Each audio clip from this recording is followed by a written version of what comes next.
mungkin yang lebih enak untuk menjawab adalah Ustadz Rahmat. Ya, Ustadz Rahmat, kami silakan untuk bisa memberikan penjelasan. Berkaitan dengan tahfidz. Jadi Pak, kita memang punya program unggulan ya tentang tahfidz ini. Kenapa disebut dengan program unggulan? Ya mungkin pertama untuk jamnya itu lebih banyak sekali jam. Ya. Kemudian yang kedua kita mempunyai target ya, yang target ini juga cukup istimewa ya, karena setingkat SD kita sudah bebankan kepada mereka itu sudah menghafal Al-Quran, yang membaca Al-Quran dengan baik ya. Kemudian kita untuk target hafalannya itu sekitar 12 juz selama 6 tahun ya, kita berikan target seperti itu. Jadi itu pun juga ada level-levelnya lah istilah itu. Misalnya baru masuk bukan langsung disuruh hafal 6 juz enggak, 12 juz, tapi awalnya mungkin kita akan perbaiki dulu bacaannya. Mungkin misalnya kalau putra jenengan masuk sini masih iqra misalnya ya, itu nanti kita selesaikan dulu iqra'nya dalam 1 tahun ini. Kemudian kalau sudah masuk Al-Quran kita perbaiki bacaannya sehingga bacaannya ya betul-betul bagus gitu. Kemudian nanti kalau sudah masuk tahun berikutnya atau tahun kedua, kita baru ajarkan kepada mereka menghafal dari Al-Quran, yaitu diawali dari juz 30 dan juz 29, 2 juz ini. Ya mungkin kalau dari kelas TK ya, naik kelas 1 kan 1 tahun, kemudian nanti kelas 2 ya, mungkin tahun kedua nanti dibebankan kalau dia sudah bagus bacanya Al-Qurannya ya, kita bebankan menghafal 2 juz, yaitu juz 30 dan juz 29 ini. Kemudian nanti kalau sudah naik tahun berikutnya lanjut ke juz 28 dan juz 27 ya, tahun ketiga. Kemudian masuk tahun keempat ya, dibebankan hafalan juz 26, kemudian juz 25 dan juz 24. Kemudian masuk tahun kelima ya, tahun kelima dibebankan hafalan juz 23, 22 dan juz 21. Kemudian ketika sudah naik kelas 6 ini dia dibebankan hanya 2 juz saja, juz 1 sama juz 2. Kenapa? Karena kita lihat kalau kelas 6 biasanya itu kan sudah mulai mendekati ujian. Jadi mungkin masa-masa belajarnya berkurang daripada yang lain kan gitu. Jadi untuk targetnya kita lebih sedikitkan daripada kelas 4 dan kelas 5 tadi kan gitu. Ini mungkin tentang masalah targetnya kan gitu, target dari tahfidz. Kemudian dari target itu bagaimana?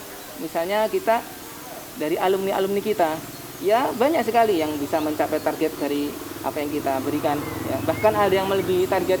Kemarin kita ada beberapa santri yang dia lulus dari sini ya, dari MSU ini, mereka membawa hafalan 30 juz. Alhamdulillah. Kemudian ada juga yang 20 juz. Kemudian ada lagi yang 15 juz ya. Bermacam-macam. Ya mungkin ada sebagian santri kita juga yang mungkin tidak bisa mencapai, ada juga, tapi minimal dia punya hafalan dari sini ya, tergantung kemampuan masing-masing, kemampuan masing-masing lah gitu. Namanya murid nggak semuanya kan pinter semua kan gitu ya, ada yang mungkin kurang, ada pertengahan, ada yang lebih kan gitu. Itu ada santri yang pindahan Ustadz ya. Oh ya, pindahan aja, jadi otomatis dia nggak bisa mencapai target. Itu diantaranya juga mungkin target tidak tercapai, itu pindahan kan. Ya tentunya untuk tahfidz ini memang harus betul-betul fokus kan gitu, sungguh-sungguh. Jadi ini juga keutamaan bagi orang tua yang jelas. Kita tahu sendiri kan, mungkin Bapak pernah dengar hadis ya tentang keutamaan orang tua yang memiliki anak yang dia mempelajari Al-Quran kan gitu. Nanti ketika di akhirat akan dipakaikan mahkota, yang mahkota itu akan bercahaya, yang cahayanya akan melebihi dari cahaya matahari kan gitu. Itu diantaranya, dan lain-lain sebagainya dari keutamaan mempunyai anak yang soleh menghafal Al-Quran. Belum nanti ketika kita meninggal dunia, kita meninggalkan anak yang soleh menghafal Al-Quran, tentunya mereka akan ingat dengan kita ya, sehingga senantiasa mendoakan kita. Jadi manfaatnya sangat banyak sekali. Mungkin itu tentang masalah tahfidz ya. Oh iya. Ya mungkin saja ini udah siang Nggih. mau pulang dulu itu istri Oh, nanti iya. cerita sama istri nanti anak tak lagi bikin aja mestinya insya Allah. Baik, betul. Kami tunggu follow up-nya, tindak lanjutnya untuk pendaftaran itu, insya Allah.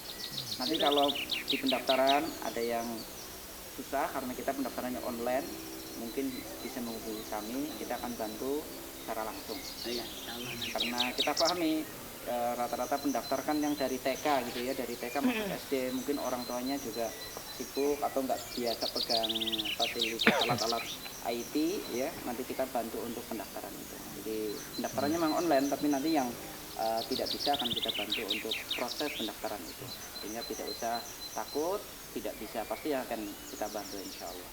Ya mungkin kalau nanti tetangganya pengen tahu juga bisa Insya diinformasikan. Allah. Iya. Sebanyak-banyaknya. Yang Lagi ada dan kesempatan. yang penting yang perlu ditekankan di sini itu biayanya murah. Oh, iya. Itu masalah biaya ini. Iya. Ini. Nah, itu. Gimana? Makanya kita itu murah. Kalau kita bisa mencari sekolah yang murah dan berkualitas, kenapa harus mencari yang mahal kan gitu. Iya. Untuk biaya kita kan ada asrama non asrama tuh ya. Ada Nah, gimana tuh? non-asrama, ya. Jadi untuk biaya memang yang kita tawarkan ya, untuk yang pertama non asrama. Untuk non asrama itu uang pendaftaran hanya Rp100.000. Oh iya. Kemudian nanti syahriah itu SPP. Ya mungkin kalau di SD negeri taunya SPP. Kalau kita pakai istilah Saya syahriah. taunya SPP. Iya. Kalau kita syahriah Oh iya. itu Rp250.000. Iya. Kemudian untuk uang pangkal itu nanti meliputi uang gedung, uang sarana prasarana, uang pembangunan, terus uang seragam, kemudian nanti uang buku, terus uang kegiatan itu Rp4.750.000, sehingga total di awal itu 5 juta. Itu sudah include di dalamnya SPP atau syahriah di bulan Juli 2021. Sudah komplit Semua ya? sudah komplit, Sudah sudah komplit ya. Nah, itu harga segitu, biaya segitu itu kalau saya lihat untuk lingkungan Sukoharjo secara khusus di sini itu masih murah sekali ya, masih standar, terjangkau. Karena di sekolah-sekolah lain juga ada yang 5, ada yang 6 ya, kita masih standar semacam itu. Dengan kualitas pendidikan agama yang kita utamakan, tentu ini adalah investasi dunia dan akhirat untuk orang tua. Kemudian yang kedua untuk santri yang asrama, kalau jenengan minat misalkan putranya mau dimasukkan ke asrama, tentu biayanya beda dan itu wajar ya, karena nanti untuk santri yang asrama akan mendapatkan fasilitas lebih. Di antaranya adalah pantauan dari musyrif dan musyrifah. Musyrif itu berarti pembina asrama yang laki-laki, musyrifah berarti pembina asrama yang perempuan. 24 jam ya, jadi ketika mau tidur nanti kita pantau, ketika bangun tidur sebelum subuh kita siapkan, kemudian bimbingan sholat subuh dan seterusnya, hingga persiapan belajar full day hingga sore hari, kemudian nanti kegiatan di sore dipantau, maghrib seperti itu juga sampai isya dan tidur kembali. Itu semua dalam pantauan kami ini kalau yang asrama. Itu makanya biayanya nanti akan lebih. Untuk tahun ini syahriahnya atau SPP untuk yang asrama Rp850.000 per bulan. Itu sudah include makan 3 kali sehari, kemudian fasilitas laundry. Iya, laundry nanti si anak tidak usah khawatir, kita akan cucikan pakaiannya, baju-bajunya akan kita rawatkan ya, kita setrika ya. Kemudian anak juga akan mendapatkan perawatan kesehatan tentunya sesuai dengan standar kami ya. Artinya kalau nanti mohon maaf ada kasus-kasus kesehatan yang melebihi kemampuan kami akan komunikasikan dengan wali santri. Misalkan ini harus membutuhkan perawatan khusus di rumah sakit dan kita tidak mampu untuk menangani, kita akan beritahu wali santri agar bisa bekerja sama dengan kami. Jadi prinsipnya ta'awun 'alal birri wat taqwa. Untuk biaya seperti itu 850.000 ini juga insya Allah terjangkau ya. Mungkin jenengan bisa mengukur kalau di rumah anak itu jajan, anak itu makan ya. Kemudian kadang kita nggak bisa memantau, anak justru malah mohon maaf keliaran dan bermain-main tidak terarah di kampung dan sebagainya. Itu kan malah membahayakan anak itu sendiri, membahayakan akhlaknya, membahayakan kepribadiannya ya. Dan secara pengeluaran keuangan mungkin juga besar. maka angka Rp850.000 per bulan itu insya Allah juga sudah memadai, sudah cukup ya, dan layak gitu ya, layak standar, karena memang selain itu mendapatkan fasilitas laundry, kemudian juga ada kesehatan.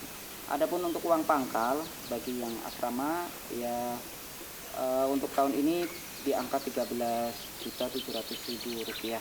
Mungkin ini memang besar ya, kita akui memang mungkin besar, tapi ini realistis karena kita harapkan santri itu nanti akan terus berada di sini sampai aliyah, sampai kalau dia dari sini kelas 1 berarti 12 tahun ke depan di sini.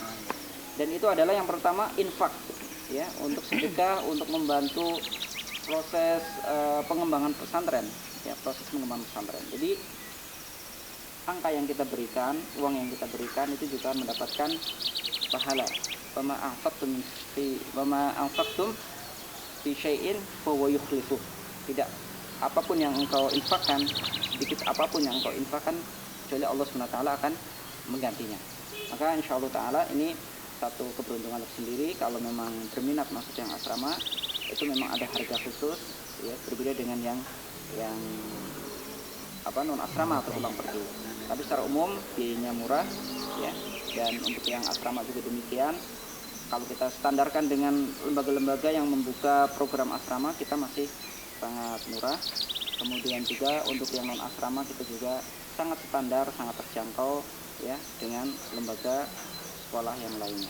Mungkin ini untuk menjawab pertanyaan anak antum berkaitan dengan masalah pembiayaan. Mungkin sudah sangat jelas dan ini insya Allah nanti anak saya insya Allah mau datang di sini aja pondok pesantren Al-Ukhwah ya Dad ya? Iya betul. MSU.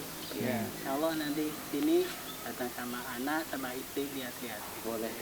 Boleh diajak dulu, nanti lihat-lihat dulu, boleh silahkan nanti kita buka. Maaf ya Dad, ganggu. Tadi pas lewat sekalian tanya sini. Ya. Iya. Sebelumnya Dad ya. Oh iya, sama-sama ya. Assalamualaikum. Waalaikumsalam. Kendaraan ya Pak.